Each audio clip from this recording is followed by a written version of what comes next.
পুত্র সমীপে পিতার পরাজয়। তপবনে দুই ভাই লবকুশ শিক্ষা নেয় বিবিধ কর্মেও শাস্ত্রে। দক্ষতার সহিত নিপুণ হল সকল প্রকার অস্ত্রে। শ্রীরামের যজ্ঞের ঘোড়া দুই ভাই তপবনে বাঁধে। রামচন্দ্রের ছিল দূত, ছোট দেখে মায়ায় কাঁদে। মাতৃ আশীর্বাদে পুষ্ট দুই নির্ভয়ে করে বিচরণ। বিদ্রুপ করে রাম সেনা, দেখায় কুৎসিত আচরণ। যুদ্ধের হুঙ্কার দেয় সেনারা লবকুশ দুই শিশুর নিকট। যুদ্ধের ময়দানে রাম সেনা শিশুদের সহিত যুদ্ধ বড়ই প্রকট। শুরু হলো মহারণ, সেনারা লবকুশে করে অবহেলা। একে একে সকল সেনা পর্যুদস্ত, তাদের লয়ে দুই ভাই করে ছেলে খেলা। সমরে এলেন শত্রুঘ্ন যুদ্ধ করিবার তরে।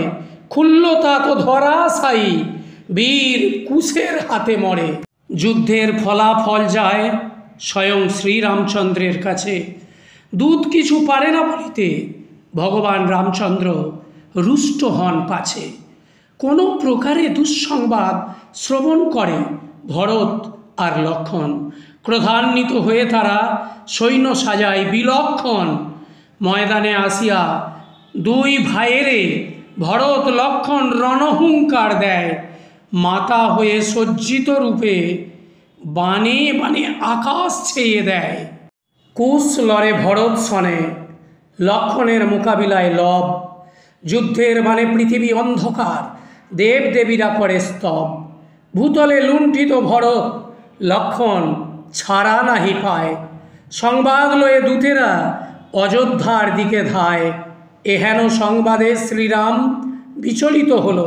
এ কেমন দুই শিশু মম তিন ভ্রাতারে বাঁধিল। সৈন্যমর প্রস্তুত রাখো, দুই শিশুর বেদিতে জ্বালাবো বাতি। যে প্রকারে রাবণের ধ্বংস করেছি তার পুত্র সহ নাতি। পুষ্পগ্রাতে উঠিলেন প্রভু, বোধিতে দুই শিশু। সাথে নেন ৫৬ কোটি সেনা। সমরে দেখেন স্বীয় আকৃতির যিশু। তুমুল সমরে একবার রাজার জিত, আর একবার হয় হার। যুদ্ধ শেষে দুই শিশু শ্রীরামে পরালো পরাজিতের হার। আমার কবিতা ও গল্পগুলি যদি আপনাদের ভালো লাগে তাহলে আমার চ্যানেলটিতে ভিডিওটি লাইক করবেন এবং আমার চ্যানেলটি সাবস্ক্রাইব করে দেবেন এবং পাশের বেল আইকনটি প্রেস করে দেবেন, যাতে আমার চ্যানেলে ভিডিও আপলোড করলেই আপনারা দেখতে পান।